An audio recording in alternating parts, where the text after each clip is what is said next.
करुणा निधान रहुआ जगत के दाता है। जवट से सदन धोनी केवल से चरण धोनी दीपमती लगवनी दीपमती लगवनी केवल से चरण धोनी केवल से चरण धोनी दीपमती लगवनी जाने जहान रहुआ जगत के दाता है। करुणा निधान रहुआ जगत के दाता है। करुणा निधान रहुआ जगत के दाता है। हे भगवान रहुआ जगत के दाता है। करुणा निधान रहुआ जगत के दाता है। करुणा निधान रहुआ जगत के दाता है। जय हरिहर की जय हो। श्रीमद् भागवत भगवान की जय हो। ऐसे ही जो है पृथ्वी को गुरु बनाया और जल को गुरु बनाया। जल को गुरु बना करके सीखा कि जैसे जल बड़ा सरस होता है, बड़ा शीतल होता है, बड़ा स्वच्छ होता है, उसका स्वाभाविक गुण है। उसी प्रकार संत को भी सरस स्वच्छ और पवित्र होना चाहिए। अग्नि को गुरु बनाकर सीखा कि जैसे ईंधन के भेद से अग्नि कहीं थोड़ी कहीं ज्यादा कहीं टेढ़ी कहीं मेढ़ी नजर आती है, उसी तरह शरीरगत भेद से आत्मा में दृष्टि गोचर होने लगती है। वस्तुतः आत्मा जो है छोटी बड़ी नहीं होती है। आप लोग ध्यान से सुनिए, आप लोग बात कम करिएगा।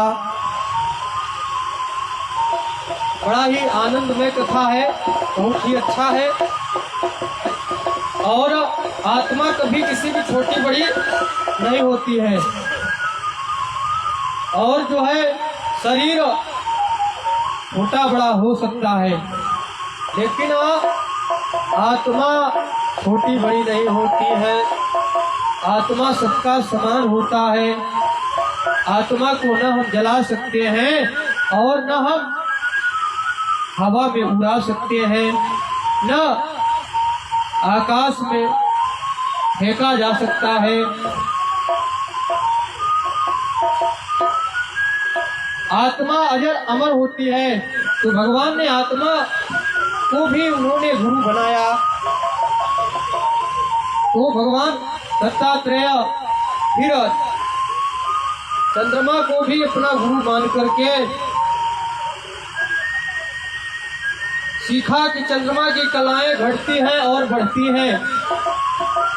चंद्रमा से उन्होंने क्या सीखा कि चंद्रमा से जो उनकी कला है घटती है और बढ़ती है। हम लोग कहते हैं देखो आज अष्टमी है, हम लोग कहते हैं देखो आज एकादशी है। तो यह जो है चंद्रमा की कला घटती है और बढ़ती भी है। और जब वह चंद्रमा पूर्णिमा की होती है तो बड़ा गोला आकार में चंद्रमा दिखाई पड़ती है। पूर्णिमा की चंद्रमा आप कभी देखिए तो वह जो चंद्रमा है बहुत बाल की तरह, फुटबॉल की तरह गोला आकार, एकदम सुंदर एवं दिव्य ऊर्जावान दिखाई पड़ती है। इसलिए वह पूर्ण चंद्रमा है। अब चंद्रमा आधे अथवा पूरे नहीं होते है, तो उनकी कलाओं में घटना और बढ़ना है। उसी प्रकार से हम जो यहाँ शरीर में व्यवहार करते हैं, शरीर से जो हम व्यवहार करते हैं, ए बच्चा है, ए बुजुर्ग है, ए युवक है, ये सब व्यवहार जो है हमारे और आपके शरीरगत है, शरीर से किए हुए व्यवहार हैं। आत्मा ये विकार नहीं होते। आत्मा बच्चा नहीं होता है, आत्मा हमारी और आपके बुजुर्ग नहीं होती है। तो आत्मा हमेशा नव युवक की तरह ही विद्यमान रहती है हर जीव में। बोलो राधे राधे। फिर उन्होंने सूर्य को गुरु बनाकर सीखा कि ग्रीष्म काल में सूर्य जो है अपनी दिव्य रश्मियों में से ग्रहण करता है। सविता गोभी रसम भुक्ते। सूर्य रश्मियों के द्वारा पृथ्वी को रस को स्वात्म तदात्म पत्र करता है, इसी को कहते हैं भोग। तो जैसे सूर्य रस ग्रहण करता है, बरसात में उस वनस्पतियों को बिखेर देता है, इसी प्रकार संत को भी चाहिए कि किसी से कुछ मिल जाए तो ले लिया जाए। कोई भी संत यानी आप महात्मा मत समझो, वो तो है यही है। संत का यहाँ अर्थ होता है हर कोई व्यक्ति, हर कोई प्राणी, चाहे वह छोटा हो चाहे वह बड़ा हो, अगर मिल रहा है तो उस संत से, उस प्राणी से, उस जीव से हमें ले लेना चाहिए। पर एक दिन वह दाना चुगने गए और बहेलिया जो है जाल फैला दिया, तो उसके छोटे छोटे बच्चे जो है जाल में फंस जाते हैं। अपने बच्चों को बिना वह कैसे रहेगी, वह भी उसी जाल में कूद पड़ा। बहेलिया का काम बन गया, हम सबको इस जाल में पकड़ लिया। मैंने उसे गुरु बनाकर सीखा कि परम स्वतंत्र होकर भी मोह के कारण जो है सबको पकड़ करके ले गया और जानबूझ करके उसे बंधन बना करके स्वीकार कर लिया। पुत्र कुल इत्यादि की आसक्ति में बंध जाते हैं, वो माया के जाल में हम सब बंध जाते हैं। हमने अजगर को भी गुरु बनाया। अजगर देखे हो आप लोग, बड़ा विशाल काय शरीर वाला सर्प होता है। अजगर करे न चाकरी, पंछी करे न काम, दास मलूका कह गए सबके दाता राम। अजगर सबसे हष्टपुष्ट एवं विशाल शरीर वाला देहधारी सर्प होता है। उसके सामने कितना बड़ा जीव आवे वो सबको हजम कर लेता है। अगर भूख लगी उसको तो अपनी तरफ वहाँ सांस खींचा तो आप उसके अंदर प्रविष्ट कर जाएंगे। यह अजगर की जो है महत्ता है। वह अजगर के पास जो ऊर्जा है, संत को भी चाहिए कि कभी भूख खूब खीर मालपुआ मिल जाए तो चकाचक प्रेम से पावे, और कभी 2-4 दिन तक न मिले तो घबराए भी नहीं। हर जीव के अंदर यही होना चाहिए। तो कभी हमें टेंशन नहीं लेना चाहिए, चिंता नहीं करनी चाहिए। मान लो 1-2 दिन हम लोग भोजन समय से नहीं मिला तो पत्नी को मारना भी नहीं चाहिए। कुछ लोग ऐसे रहते हैं कि स्वामी जी ऑफिस जा रहे हैं, 10 बजे का टाइम है, अब स्वामी जी की बात की अवहेलना हो गई, समय अनुसार उनको नाश्ता भोजन नहीं मिला तो देवी जी को उठा करके डंडे से मारना पीटना शुरू कर देते हैं। ऐसे लोग रहते हैं, संसार में ऐसे कुछ घटनाएं हो जाती है। तो यह क्या है, गलत है, ऐसा हमें नहीं करना चाहिए। हमने सीखा नहीं है इसलिए उनको ऐसा व्यवहार दे रहे हैं, कर रहे हैं। तो सागर के जैसे ही संत को भी परम धीर गंभीर को मर्यादित रहना चाहिए। जिस तरह में सागर के लहर जो है मर्यादा में एक मर्यादित होकर के लहर उठती है सागर से, उसी तरह जीव को, हर संत को भी चाहिए कि वह सागर की लहरों के समान रहना चाहिए, मर्यादा में रहना चाहिए। उसके अंदर भी अनंत गुण के रत्न है। पात्रता के अनुसार जो है किसी न किसी को प्राप्त हो जाते हैं। और पतंगे को भी गुरु बनाया। एक दीपक जल रहा था, अनेक पतंगे आकर उसमें गिर रहे थे और जल करके वहाँ राख होते चले जा रहे थे, भस्म होते चले गए। मैंने उससे गुरु बनाकर यह सीखा कि हर प्रति हमेशा जीव को सावधान रहना चाहिए। यदि संत यह समझ जाए कि पतंगे की तरह समाप्त हो जाएगा, जलकर भस्म हो जाएगा, तो मैंने मधुमक्खी को भी गुरु बनाया, मधुमक्खी को भी उन्होंने गुरु बनाया। मधुमक्खियाँ पूरा जीवन कितना कण कण बिनकर शहद इकट्ठा करती है और फिर लास्ट में क्या होता है, सारा शहद उनके पास हो जाता है। बहुत ढेर सारे शहद मधुमक्खी एकत्रित कर लेती हैं, तो उसको बहुत ढेर सारे शहद मिल जाते हैं, सारा शहद तोड़ कर ले जाता है और अनेक मक्खियाँ मर जाती है।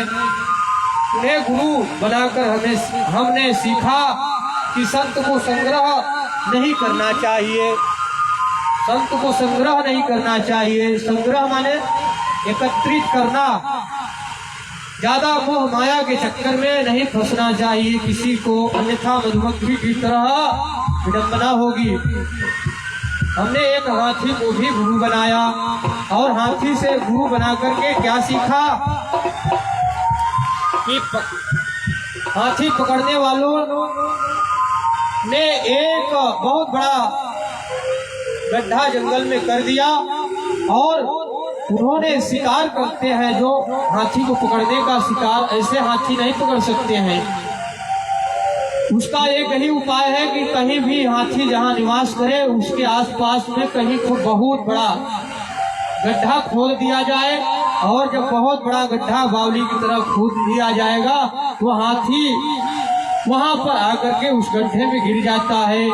तो शिकार करने वाला बड़े प्यार से बड़े प्रेम से उस हाथी को पकड़ लेता है और गड्ढे में गिर पड़ा। बहुत दिनों तक खाने पीने को भी कुछ नहीं मिला।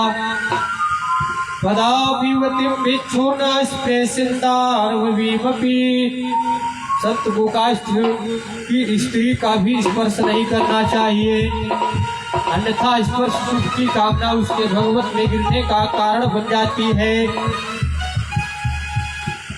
आशा ही परमं दुखम नैराश्यम परमं सुखम।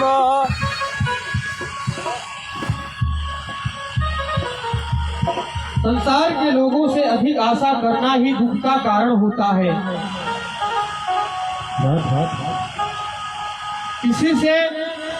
किसी भी प्राणी से आशा नहीं करना चाहिए।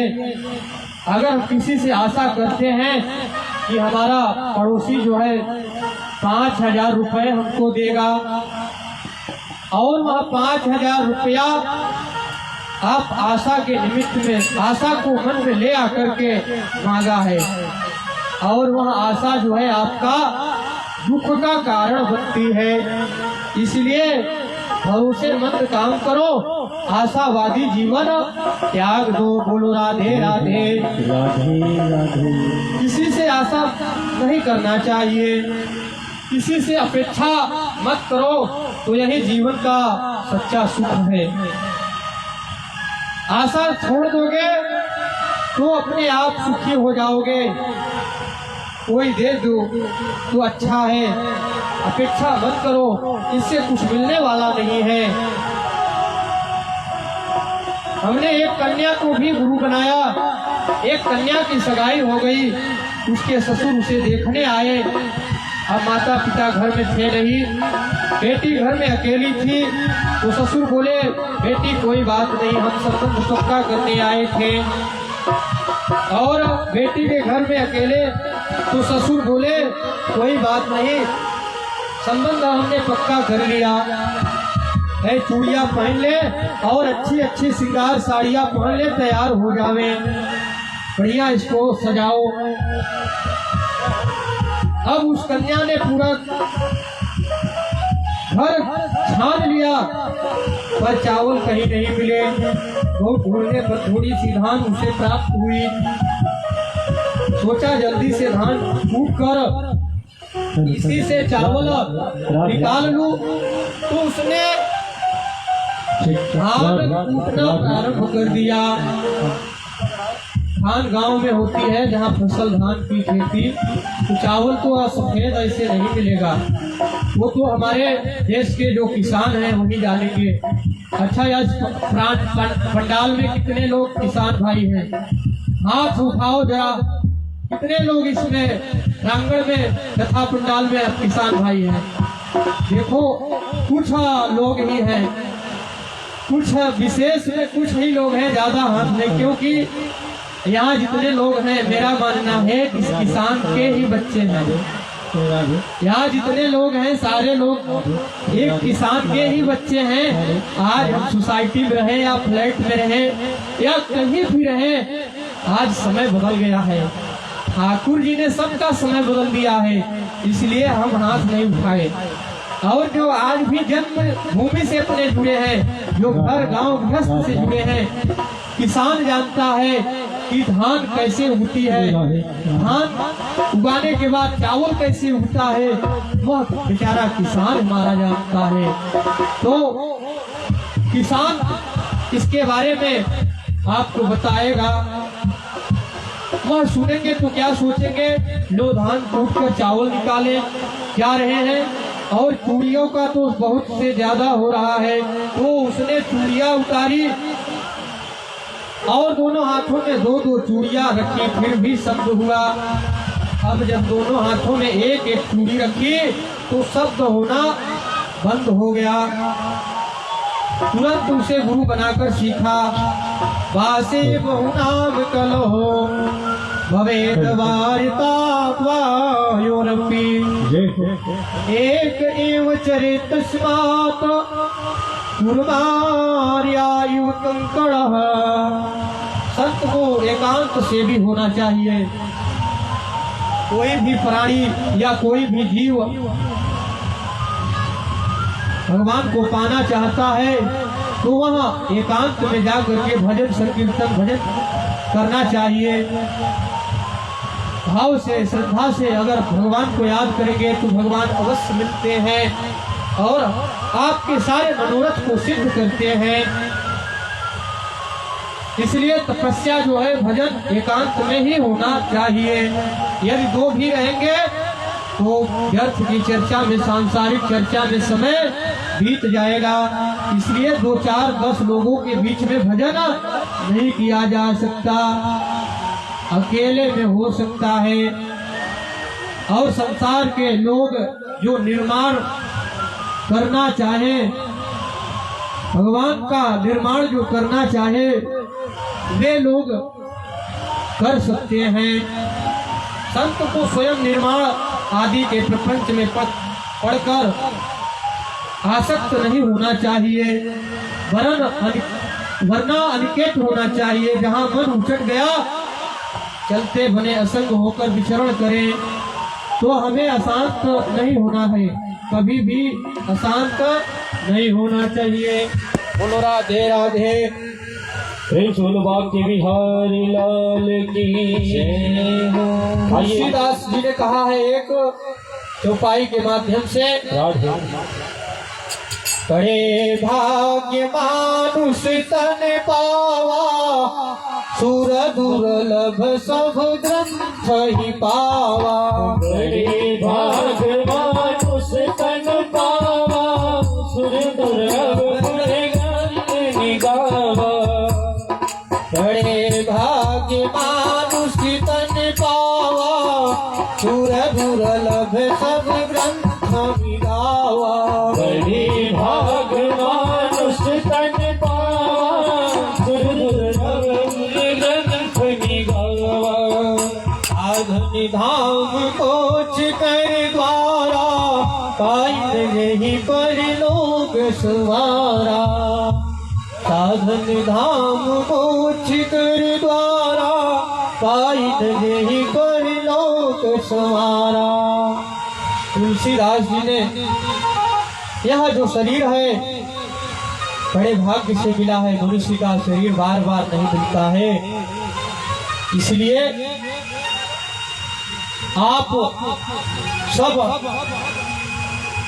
ऐसा कर्म करो कि अगले जन्म में कहीं अन्य दूसरे योनि में न जाना पड़े। हमें भगवान के इस तृप्त आत्मा इस योनि में ही आना पड़े या तो वैकुंठ प्राप्त हो जावे। बोलो राधे राधे राधे राधे। आइए एक सुंदर सा आप लोगों के बीच में भजन हमारे सुंदर कलाकार आप लोगों के बीच में प्रस्तुत करेंगे। जय श्री राधे। आइए एक बार भगवान का नाम दोबारा लेते हैं और इस जीवन की वास्तु